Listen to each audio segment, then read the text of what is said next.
Ini cukup memprihatin sekali dan sepertinya perlu kita evaluasi bersama. Jadi jangan sampai terus kemudian si pengusaha dan pengurus hanya memastikan operation bisnisnya berjalan dengan baik, menghasilkan sebuah profit. Oke Pak, dari penyebab yang terjadi, sebetulnya memang siapa sih Pak yang bertanggung jawab terhadap keselamatan kerja itu sendiri?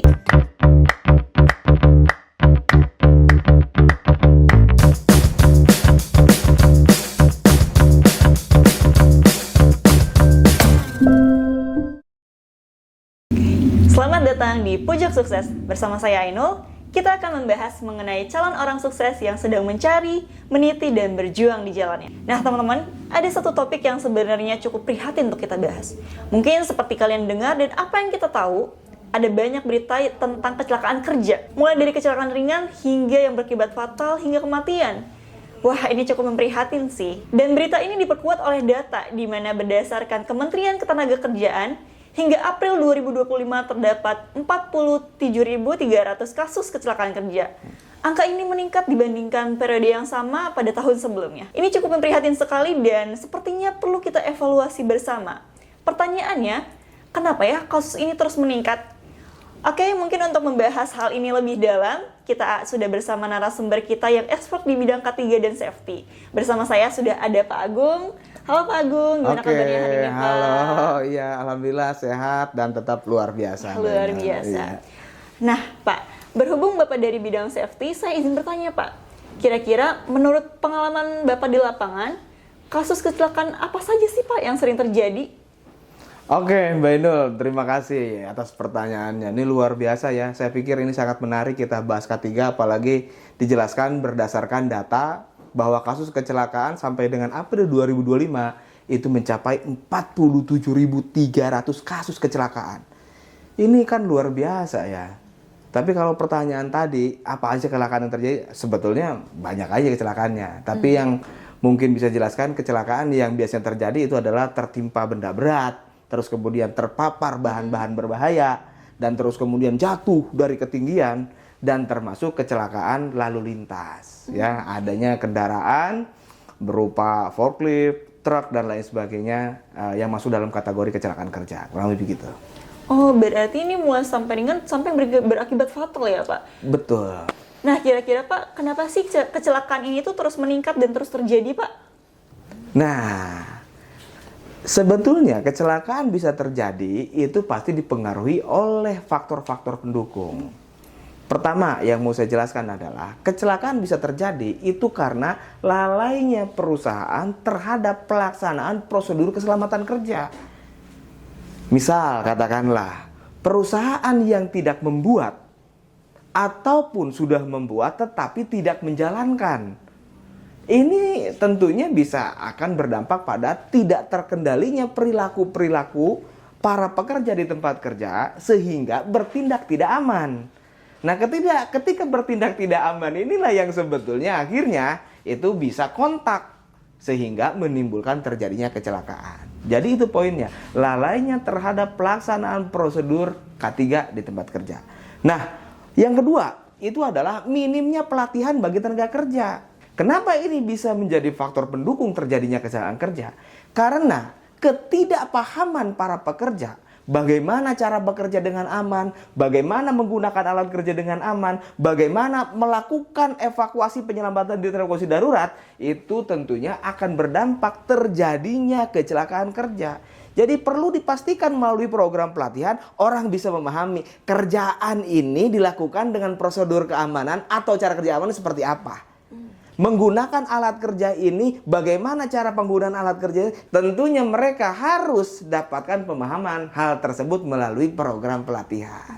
Nah, yang ketiga, masih banyak perusahaan atau para pelaku usaha yang belum menyediakan APD yang proper. Ingat, saya garis bawahi, APD yang proper. Oke. Jadi kalau sebatas menyediakan APD, tapi APD tersebut tidak layak, atau tidak proper, ya ini juga bisa mengakibatkan tidak terkendalinya resiko dari setiap pekerjaan yang dilakukan. Jadi pastikan pengusaha menyediakan APD secara cuma-cuma dan APD tersebut dalam kondisi yang layak. Kurang lebih seperti itu. Oke Pak, dari penyebab yang terjadi, sebetulnya memang siapa sih Pak yang bertanggung jawab terhadap keselamatan kerja itu sendiri? Nah, ini pertanyaan Mbak Inul, seolah-olah menggiring opini saya harus menyalahkan siapa dan siapa. Tapi perlu saya sampaikan bahwa pelaksanaan K3 di tempat kerja itu melibatkan seluruh pihak ya yang memiliki tanggung jawab untuk bisa menjalankan program K3 secara terorganisir. Pertama, sudah saya singgung di awal ya bahwa keberadaan K3 itu sebetulnya adalah untuk menjamin setiap warga negara bisa mendapatkan pekerjaan dan penghidupan yang layak bagi kemanusiaan. Dan itu adalah mandat daripada konstitusi kita, Undang-Undang 45 di pasal 27 ayat 2. Kurang begitu. Artinya saya pastikan bahwa negara berperan untuk memberikan jaminan keselamatan kerja bagi seluruh pekerja yang ada di Indonesia. Kurang lebih begitu. Ya. Dan berikutnya, siapa lagi peran yang berpihak? Itu tentunya adalah si pengusaha dan pengurus yang ada di perusahaan. Bertanggung jawab karena dimandatkan berdasarkan undang-undang. Undang-Undang Nomor 1 Tahun 1970 tentang keselamatan kerja. Jadi jangan sampai terus kemudian si pengusaha dan pengurus hanya memastikan operation bisnisnya berjalan dengan baik, menghasilkan sebuah profit tanpa memasukkan unsur K3 sebagai baseline operasional dan memastikan jaminan keselamatan kerja bagi para pekerja. Karena kalau itu dijalankan sebetulnya itu tinggal menunggu waktunya aja akan terjadinya kecelakaan kerja dan menimbulkan kerugian. Kurang lebih begitu. Dan berikutnya, yang bertanggung jawab itu adalah si pekerja itu sendiri. Jadi jangan sampai begini, negara sudah mengatur terkait dengan jaminan keselamatan kerja. Pengurus dan perusahaan sudah menjalankan juga tanggung jawabnya untuk memastikan dan menyediakan perusahaan itu bisa berjalan di perusahaan. Tapi para pekerjanya ini seolah-olah tidak punya kepedulian terhadap keselamatan kerja dirinya. Ini juga kan nggak jadi. Jadi saya pikir negara punya peran terhadap tanggung jawab terhadap K3.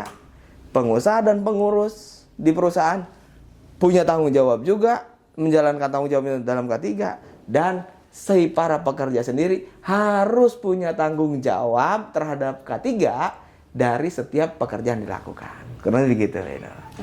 Oke Pak, tadi kan disebutkan juga ada kewajiban perusahaan ya Pak. Jadi sebetulnya apakah perusahaan ini memang wajib Pak untuk memberikan prosedur K3 kepada pekerjanya? Oke, ini yang tadi sudah saya singgung sebetulnya, bahwa perusahaan punya peran dan wajib menjalankan program K3 di tempat kerja. Sebetulnya kalau bicara wajib atau tidak wajib, ini khawatir saya terjebak ketika saya bilang wajib. Ya. Karena kenapa saya katakan wajib itu karena regulasinya mengatur itu. Gitu kan? Di Undang-Undang 170 menjelaskan tentang itu. Ya, beberapa pihak yang menjalankan Undang-Undang Keselamatan Kerja atau bertanggung jawab terhadap keselamatan kerja. Kurang lebih begitu. Tapi ketika saya jawab wajib, jangan sampai motivasi daripada pengusaha atau pengurus di tempat kerja hanya sebatas untuk memenuhi peraturan perundangan. Tapi substansi ya dan esensi dari bagaimana kita menjamin keselamatan kerja para pekerja itu dinomor dua kan gitu. Jadi menurut saya pertanyaan tersebut wajib iya berdasarkan regulasi. Tapi ada hal yang lebih penting lagi, yaitu adalah dari perspektif bisnis. Bagaimana K3 ini berperan supaya bisa mengidentifikasi kerugian-kerugian yang timbul mungkin karena adanya kecelakaan kerja dan seterusnya. Dan terus kemudian ada hal lain yang menjadi pertimbangan, itu adalah moralitas kita sebagai pengusaha dan pengurus. Jadi jangan sampai kita memberikan pekerjaan, misal saya ngasih pekerjaan Mbak Inul. Mbak Inul, tolong lakukan pengelasan ini dengan 8 jam hari kerja efektif setiap harinya, outputnya bisa mencapai 200 hasil kerja, misal gitu. Tanpa disertai dengan bagaimana nilai resiko dari pekerjaan tersebut. Tanpa disertai dengan bagaimana cara kita untuk melakukan pencegahan terhadap pekerjaan tersebut. Bagaimana cara kita untuk memastikan semua pekerja bisa memahami penggunaan alat dalam pekerjaan tersebut dilakukan dengan cara yang baik, kurang lebih begitu. Nah ini menurut saya Jawaban saya wajib berdasarkan perspektif dari regulasi. Tetapi ada hal lain pertimbangan, yaitu adalah pertimbangan bisnis, moralitas kita sebagai sisi kemanusiaan dan lain sebagainya. Kurang begitu.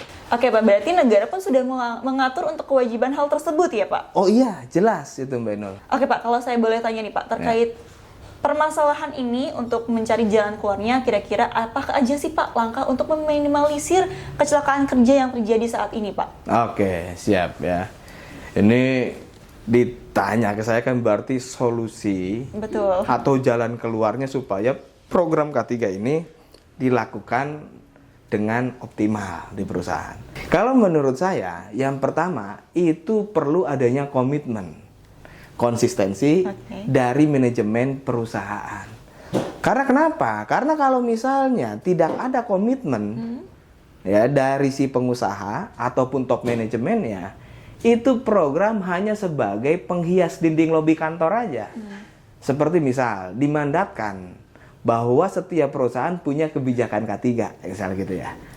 Kebijakan K3-nya dibuat, ditempel di dinding lobi kantor, tapi tidak menjadi esensi, ruh dari organisasi tersebut yang terdistribusi kepada semua kerja. Oh iya, ternyata ini adalah bentuk visual komitmen dari perusahaan, kurang begitu. Ya, ini juga tidak akan menggerakkan orang untuk bertindak aman, kurang lebih gitu. Jadi perlu dukungan, tidak hanya sebatas visual dalam bentuk kebijakan K3 yang tertulis, tapi juga mendukung setiap program K3 dan care terhadap bentuk improvement dari program K3, kurang begitu. Oke. Yang kedua, itu perlu adanya penerapan K3 sebagai budaya. Nah, tadi dijelaskan sama saya sebelumnya bahwa kecelakaan terjadi itu karena kelalaian prosedur. Ini ada korelasinya. Kenapa? Karena penerapan K3 bisa dipastikan dia berjalan itu harus dibantu dengan metode, cara, langkah-langkah seperti yang dituangkan dalam bentuk SOP. Jadi menjadi suatu hal yang tidak relevan ketika top manajemen ngomong, "Iya, saya berkomitmen, saya mendukung program ini," tapi SOP-nya nggak ada. Iya, saya mendukung setiap program K3, tapi setiap kali menunjukkan atau mengajukan improve program K3 tidak terrealisasi. Ini kan juga suatu hal yang menurut saya tidak membuktikan bahwa itu adalah sebagai bentuk komitmen. Jadi yang kedua ini adalah SOP penerapan K3 yang menjadi budaya. Karena untuk menjadi budaya, langkah-langkahnya adalah pertama harus dipaksa. Ya kan, paksa itu berarti ada aturan dalam bentuk SOP. Setelah dipaksa, para pekerja menjadi terpaksa. Setelah para pekerja menjadi terpaksa untuk bertindak aman, maka dia akan terbiasa. Nah, setelah dia terbiasa, baru jadi budaya. Itu adalah langkah-langkahnya. Jadi menurut saya SOP itu penting sebagai regulation side di perusahaan untuk bisa memaksa dan terus menjadi terbiasa dan sampai ini terjadi budaya K3 di tempat kerja. Oke. Dan berikutnya, yang ketiga, itu adalah memberikan pelatihan yang komprehensif. Pelatihan yang komprehensif di sini tidak hanya sebatas memberikan awareness. Ya, oh iya kita harus jaga keselamatan kerja, makanya bapak-bapak harus pakai APD, makanya semua pekerja kita ini harus hati-hati. Tidak hanya sebatas itu. Pelatihan yang komprehensif adalah memandang K3 bisa berjalan secara optimal itu adalah dengan pertama memberikan pemahaman dari pendekatan perspektif hukum. Ada regulasi loh yang mengatur tentang K3, dijelasin supaya pengusaha mengerti bahwa setiap operasional perusahaan yang kita jalankan ada tanggung jawab K3 yang diatur melalui undang-undang. Yang kedua, pendekatan K3 dalam training K3 selain dari perspektif hukum itu dari perspektif bisnis. Bahwa dari K3 yang tidak berjalan bisa menimbulkan kecelakaan kerja, ini bisa berdampak menimbulkan kerugian. Kerugian ini tentunya akan mengurangi profit, makanya ada perspektif bisnis sehingga pengusaha bisa mengerti bahwa bahwa perusahaan ini harus berjalan operasionalnya supaya tidak menimbulkan kerugian atau mencegah terjadinya kerugian perlu jalankan K3. Nah, pelatihan komprehensif K3 itu selain dari perspektif hukum, perspektif bisnis, adalah perspektif keilmuan. Pelaksanaan K3 yang komprehensif ini kan terus berkembang. Ya, mulai dari zaman teorinya Loss-Causation Model, Herbert William Hendrick gitu kan ya, Jim Reason dan lain sebagainya. Itu sudah membuat formulasi tentang K3. Tapi pelaksanaan di lapangan sangat disederhanakan sekali. Seolah-olah K3 itu ya udah yang penting pakai APD. Ya udah K3 itu yang penting kita ada safety index. Tidak seperti itu. Bahwa nilai resiko, frekuensi rate exit dan sebagainya terukur supaya pengusaha bisa memahami, oh iya, kecelakaan segini frekuensinya, resikonya segini terhadap dan seterusnya. Ya, nah satu lagi yang dimaksud dengan pelatihan komprehensif itu selain pendekatan hukum, pendekatan bisnis, pendekatan keilmuan dan pendekatan kemanusiaan, memastikan bahwa setiap para pekerja bisa memahami, oh iya, ternyata keberadaan saya sebagai pekerja udah diatur sama negara, dijamin keselamatan kerja saya, udah dikasih APD, masa saya udah dijamin keselamatan kerja saya, dikasih APD, helm, sepatu safety dan lain sebagainya, dipakai helmnya bukan dipakai di kepala, pakai di dengkul, gitu kan ya. Waduh, gitu. Iya, Pak. sepatu safety udah dikasih sama perusahaan, belakangnya diinjak. Nah ini kan awareness ini yang nggak berjalan. Nah ini jadi sisi kemanusiaan itu harus berjalan. Jadi yang dimaksud dengan pelatihan komprehensif dalam K3 itu menggunakan pendekatan-pendekatan yang tadi, pendekatan hukum, pendekatan bisnis, pendekatan kemanusiaan dan seterusnya termasuk pendekatan keilmuan. Jadi itu menjadi hal yang penting sebagai alternatif atau solusi supaya K3 bisa berjalan optimal di perusahaan tempat kerja rekan-rekan semuanya. Oke Pak, saya yakin sih Pak dari prosedur yang sudah Bapak jelaskan tadi, kecelakaan kerja ini dapat terminimalisir. Setuju? Oke. Baik Pak, pembahasan kali ini memberikan banyak insight seputar kecelakaan kerja dan keselamatan di tempat kerja. Kita mengingat bahwa keselamatan kerja ini penting banget dan ternyata dampaknya cukup luas Pak. Mulai dari operasional bahkan hingga nyawa. Ada keluarga yang menanti di rumah, Pak. Perusahaan sudah memfasilitasi dan kita sebagai pekerja harus mendukung prosedur K3. Baik, Pak Agung, terima kasih banyak atas insight-nya kali ini. Luar biasa sekali. Mungkin dari teman-teman yang tadinya tidak mengetahui tentang regulasi K3, sekarang sudah tahu ya, Pak, berkat sharingnya Pak Agung. Oke, teman-teman, channel ini akan terus membahas mengenai pengembangan diri dan manajemen bisnis. Kalau kalian rasa konten ini bermanfaat, jangan lupa like, komen, dan subscribe. Serta share ke teman-teman kalian yang sedang berjuang mencapai kesuksesan. Kita berjuang bersama di Pojok Sukses. See you next time!